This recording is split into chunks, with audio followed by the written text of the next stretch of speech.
Jason helps Sejuan practice taking hits. The whole process was tough for Sejuan. Do-hyun did not bother him anymore because Sejuan stopped attacking him as promised. But Sejuan had to see those guys every day at school. Every time he saw their faces, he got frustrated. The feeling of helplessness and not being able to do anything made him suffer even more. The more he felt like that, the more he pushed himself to end it faster and move on to the next. In the practice with Jason, Sejuan dodges the punches instead of taking them now. Jason tells him to watch for the upcoming knee strike. He dodges it fast and grabs his leg from behind. Jason is surprised with his new move. He asks him if he learned weird things from YouTube again. Sejuan says he needs to find a way to drag Do-hyun down to the ground right. He asks if they should start over again or continue like this. Jason then counterattacks him, locking his leg. Then he suggests they should eat takoyaki together as it is Sunday today. Sejuan excitedly taps. It is raining heavily. Sejuan is standing in front of the gym. He is surprised to get a sudden call from Hajin. He hurriedly picks it up, worrying. He asks her if anything is wrong. She answers nonchalantly that nothing is wrong, and asks why he is in such a hurry to pick up the phone. She says she has called because it is raining now and she thought of him. She teases him about always forgetting his umbrella. He laughs, saying how she knew that he forgot the umbrella this time too. He left his umbrella at the gym, so he came back to get it. She laughs, saying that he can't do anything without her. To this, Sejuan agrees right away. They are both blushing. Hajin tries to change the subject, saying she forgot what she was about to say because of him. Then she apologizes for what happened last time, at the cafe when he came to her neighborhood. She wants to apologize. She asks if it is too late to apologize now. Sejuan asks why she would apologize about that, and he says that he will come to visit her soon. Then she says that she will go to meet him this time. She adds she wants to see some old men at the gym. Sejuan asks her if it'd be okay and if she wants him to pick her up. She says that she is not in that bad condition. She tells him to set up a date together. She is hanging up now. She made a list of things to do. The first was to call Sejuan. Second is to go out alone during the day. Third is to go out alone during the night. Fourth is to go to a crowded place, and fifth is jujutsu. She cuts the first one. She says that at this rate, she will complete it in no time. Hajin calls herself a strong girl. In the gym, they are practicing. Sejuan is on top of Jason, tired after tackling him. Jason says if it is like this, then it is okay to mix it up. He moves Sejuan, punching him in the face. However, Jason doubts that Sejuan will win against Do-hyun, so he tells him to hope for luck. Sejuan asks if there is still hope left for him. Then Jason says if he had to bet on one of them, he would bet on Do-hyun. Jason says that there is still a chance that this method will work. Sejuan says that he still needs to try it first. He says that as he spends more time, it feels like he is straying away. Jason asks him if he knows rock, paper, scissors. Sejuan is taken aback by Jason's sudden antics. He tells him to play with him and that he is going to play rock. At another gym, Do-hyun practices punching in a sandbag 10,000 times. His instructor comes to him, and Do-hyun asks him if he needs to clean up now. He says he will finish early today so the instructor can go home first. The instructor says that it's not that. He asks about his gym membership fee for last month. Do-hyun apologizes and says that he will pay him by the end of the week. The instructor further adds that because of the person that comes to meet him sometimes, a lot of people have quit and it is affecting him too, so what he is trying to say is that if he can't pay the fee anymore, he can stop coming to the gym from tomorrow. He is in distress. Do-hyun goes home looking down. In an alleyway, Sejuan asks him if it is not too late to go home and that he will scare people if he walks like that at this hour. He looks like a criminal. Do-hyun says he was wondering where Sejuan was these days. He tells him to go home today as if they fight now, one of them will die. Sejuan says that it's not that, he has something to say before they fight. He says that he will only tackle him this time. Do-hyun is confused by his sudden strange challenge. Sejuan suddenly goes for Do-hyun's thigh. Do-hyun throws his bag towards Sejuan. He asks him if he remembers what he told him last time. If they fight again, he will hit him using his bare hands. Do-hyun lands a punch on Sejuan, but he blocks it. Sejuan says he remembers it and asks him if he too remembers that he will beat everyone like him. Do-hyun wonders what Sejun is trying to do, dragging his arm to induce a punch with his left hand and then aiming for a tackle when the center is tilted, or he is just pretending to go for a tackle, move his legs, and sprawl to defend against the tackle then counter.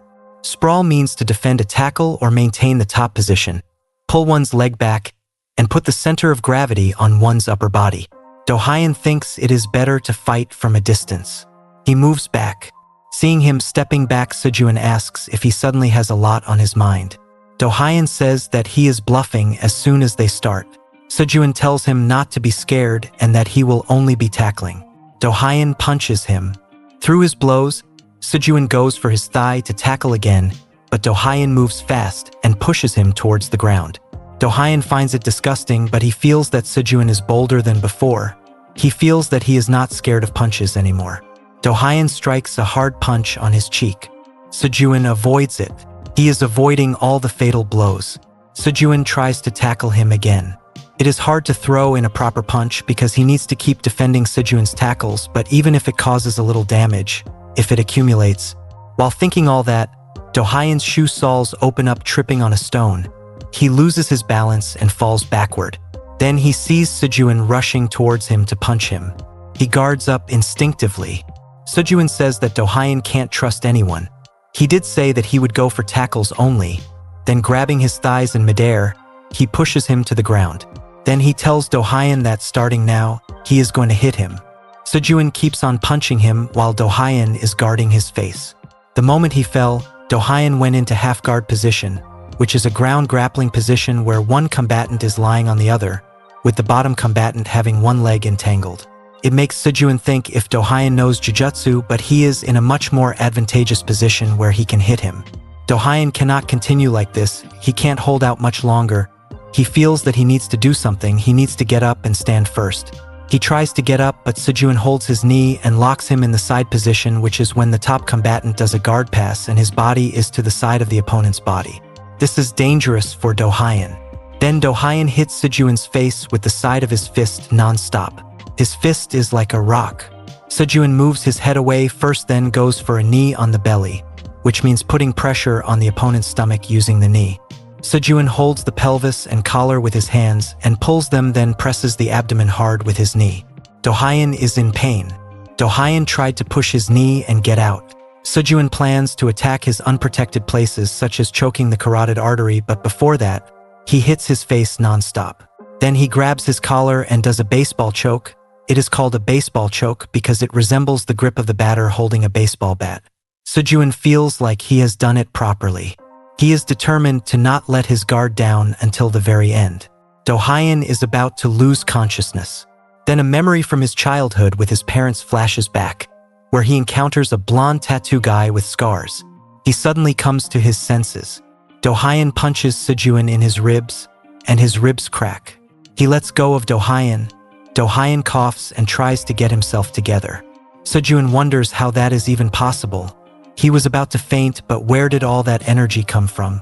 Do-hyun stands up and says that Sejun must be thinking that it is easy. From now on, he will try his best. Both are ready to fight again. Sejun throws punches at Do-hyun. He dodges them. Then Do-hyun punches him in his ribs, then his cheek, then his chin from below. Do-hyun then asks him why he is going this far. He tells him to stop here as it does not make any difference if they continue anyway. He tells him to think he just stepped on shit, so if he comes to a shit field, he will get dirty too. No matter how much one tries to change something, the world would not care. Sejun says that no matter what the world is like, he doesn't care about it and that he is just clearing the way that is filled with trash, and Do-hyun is one of them. Do-hyun understands how it is now. Then he punches him hard. Sejun gets knocked out. Do-hyun apologizes, saying that he also has something to protect. He says that they are all fighting by themselves and he doesn't want to give up either. Then he is about to say something about that day with Hajin, and at that moment the tattooed guy with scars comes from behind and asks about what day he is talking about. Do-hyun is agitated seeing him and asks him what he is doing here. Looking at the knocked out Sejun, he calls Do-hyun a bully. The guy asks while laughing if he did this to him and why he beat him up like this. Do-hyun says that he already has paid him as he promised, what he wants now. The guy tells him to relax and why he is so nervous. They have known each other for a long time now. But then he says that he calculated yesterday, and no matter how hard he thinks about it, it was a big sum of money. Do-hyun cannot just make it by ripping off people, especially if he wants to pay 2 months worth of amount at once. So he says that he has come up with a conclusion that he has a very good business item that can make a lot of money, looking at Do-hyun with greedy eyes. The guy says he is good at these kinds of things, so he will teach Do-hyun how to make money easily. But Do-hyun is staring at something behind the guy with a surprised expression. Do-hyun asks what he is doing. The guy is pissed at him that he thought Do-hyun spoke informally with him. Sejun is standing behind him. Then Sejun suddenly chokes the guy from behind, saying, "Don't cut in line." At the doctor's chamber, the doctor asks Hajin about her knee. She heard that her rehab is going well. Hajin says proudly with a smile that she won't be facing any problems with her daily life now. She asks her if she looks like a patient now. The doctor lady laughs and says that she is not an expert at rehabilitation, so she doesn't know well, but she thinks Hajin has a strong mentality. Hajin laughs and says she used to cry a lot when she was young, that Shandy had a really weak mentality. But whenever she crouched down and cried, Sejun would always sit beside her quietly. So one day she asked him why he always stood still there doing nothing. Then he said that he had to stand still so she could get up more easily. Then he asked her why, and she called him childish while crying. Hajin says that he stood there and waited until she finished crying, and the next day he always did something. He went to the kids who teased her alone and told them to apologize. Then he would get beaten up and he just took it. But if asked, he would answer that he was playing soccer. So Hajin thought that she had to be strong so that Sejun wouldn't get hurt anymore. After that, she stopped crying and started working out. The doctor lady says she wants to meet Sejun now. He told them to apologize but got beat up like that. Haji says that it's not it. She adds that this part is a bit of a headache. Even if he looks, he is very determined. If the situation doesn't look good for him or there is a hindrance, he will just go crazy and go for it. Sejun is choking the tattoo guy hard, locking his neck with his arm. He is struggling to breathe. Do-hyun is nervous. He tells Sejun that he does not know what he is doing, and he tells him to let him go, but seeing the guy's choked face, he is about to burst out laughing. The guy is pissed again that Do-hyun is smiling seeing him struggling. That guy's lackeys come, they run to them, and then Sejun throws the guy toward the lackeys. They ask the guy, their boss, if he is okay. The guy shouts and orders them to get Sejun now, to unalive him and cut him into pieces. The lackeys run to them to get them. Sejun is determined to fight them, and he is ready to throw a punch. At that moment, Do-hyun grabs his collar, telling him to move. Do-hyun punches the first lackey in his stomach, then his cheek. The second lackey strikes a punch towards Do-hyun, but he dodges that. Then he throws 2 blows in his ribs and his cheek. The third one throws a straight punch, but again he dodges that and punches him in his chin and chest. Those 3 are surprised that they could not land a single strike on him, and if he is an athlete or something. The boss guy shouts at them to do their job right and just to use tools. He then hits Do-hyun with a metal pipe in his arm while he is guarding. Do-hyun needs to keep his distance. The guy shouts at him that he can't get away with this. He is about to hit him again, and at that moment Sejun throws a brick in his face. He tells him that he is very noisy. Do-hyun is looking at Sejun. Sejun asks what he is looking at. Then he says that he is running away from here, so if Do-hyun wants to follow, he can follow him. The boss guy on the ground threatens them that once he finds them, they are gone. Do-hyun blames Sejun for this, but Sejun is right. They need to get out of here first. He asks Sejun where they are going. Sejun says he doesn't know, they just need to run away first. Do-hyun feels that it is a shame, he should have killed the guy first. After running for a while, they come near Sejun's jujutsu gym, but those lackeys catch up to them. Breathing heavily, Do-hyun asks Sejun why he didn't think of the consequences, if he even knows what kind of people they are. Sejun answers that they are bad people who take other people's money and that it is obvious. Do-hyun is dumbfounded by his answer. Sejun notices they are near his jiu-jitsu gym. He suggests hiding there. They check out if the lackeys can see them. Do-hyun thinks that they are good for now. After a while, along with the lackeys and the boss guy are near the gym now. They say they saw those 2 disappear near here. They will search around here. The boss guy notices the jiu-jitsu gym in front of him. He orders his lackeys to tell all the people who can come now to get their tools and gather here. His gut feeling says he has found them. Inside the gym, Do-hyun asks if the gym is open at this hour. He says that it is open 24/7. Do-hyun is jealous. He wants to find a gym that is open 24/7 too. Do-hyun is surprised to see inside the gym. Sejun adds that it is open because his gym instructors are here. Do-hyun sees his instructors eating ramen goofily inside the gym. The boss guy is inside along with his people with tools. He orders them to unalive all of the people inside today. They come inside the gym room. The three instructors are sitting relaxed after eating ramen. Jae-sung asks H how he can help them and if the gym door is open. The boss guy tells them that they are looking for some people and asks if they saw two tall high schoolers come in here. He says that he thinks one of them goes to this gym, so while he is being nice, he expects them to tell them while he is walking inside. Jason shouts shoes. He says that Jason scared him and why he was suddenly screaming like that. Jason tells him to take his shoes off if he wants to come in. If he steps on the mat with his shoes on, it is going to be hard to clean. The guy is annoyed that Jason spoke to him like that. He asks if that is all he has to say to him right now. Jason asks what he means, and if he does not have any business here, he can get out. If not, he will call the police. What he is waiting for then, Jason asks. One of the lackeys asks him if he has an unalive wish. Then the boss guy spits on the mat, then rubs it with his shoe. He says he is going to make the mat shiny. He asks if he is scared. He further asks if he is the instructor here and if he wants him to close the gym. He lectures Jason that it is a place to just work out. Sports and real-life situations are different. Jason makes a phone call to the police to file a report. The boss guy stops him from making the report by hitting his hand with a pipe. He mocks him that he wants to make a report, calling him an idiot. He asks what he is going to do now. He threatens Jason that he will give him one last chance to bring him those two or he will destroy the gym. The guy notices the bullet and knife scars on Jason's body. He asks him if those are cigarette marks. He wonders out loud about what he does. He asks if Jason lived somewhere and if there is anything he believes in. Jason says that he will regret it. The guy demands that he speak clearly so that he can easily figure it out. Jason mocks him as if he is speaking on a mic. He says that he is going to regret not letting him report to the police as he is not a minor. The boss guy says no matter how young he looks.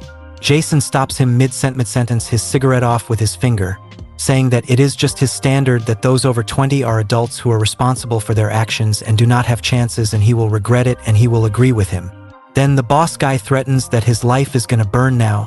He says that he is a jerk anyway. He asks if he is a family and that family sells out to each other too.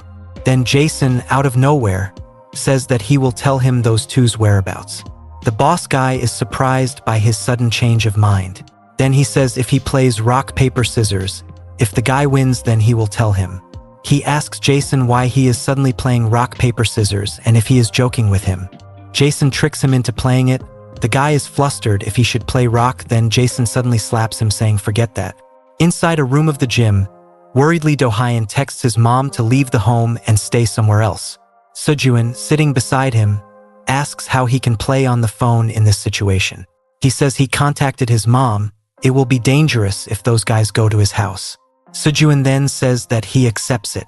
Do-hyun asks him if it will be okay as those guys are mean and he does not know what they will do. Sejun says that since Jason told them to hide, they should keep an eye on the situation first. Then he tells Do-hyun to finish what he was going to say earlier about that day. Do-hyun thinks to himself that it's all ruined anyway, so it won't matter if he tells him now. Do-hyun says what he knows is that there are martial arts competitions that are held secretly at some schools. It is a very simple system. It's a tournament format. Each person has to pay a participation fee. The higher the rank, the more money from the participation fee they will get as the prize money. Then they hear a scream. After getting slapped, the boss guy threatens Jason that today someone is going to unalive. A lackey comes to the boss showing concern, but he shouts at them to stop slacking around and beat him up. Unfazed Jason says he is terrible at rock, paper, scissors, so he won't tell anything as Jason won. A lackey rushes toward him with his wooden stick. Jason says he isn't in the mood today to fight. He blocks the hit using his arm, the stick breaks. Then he iconed KS the lackey in his knee joint, and the joint severs. Another lackey comes towards him screaming. Jason punches him in the mouth, he goes flying. The boss guy and Gain shouts at them saying not to go after Jason one at a time. He orders them to go at him all at once. He orders them to get the two who are standing behind Jason too. Jae-sung tells Young-hoon to call the police if he has his phone with him. He says it is near the entrance, so they can't take the phone now. A lackey shouts to catch them as hostage. They are pretending to be scared and screaming, saying how to fight against someone with weapons and all. Jason then picks up a belt and swings at the lackey's face. Jason says that he hates gangsters very much. Jason ties the belt around the lackey's neck, choking him. He says that starting now, those with weapons will break something, and if they are not lucky, it could be their neck or their back. After choking him hard, he falls.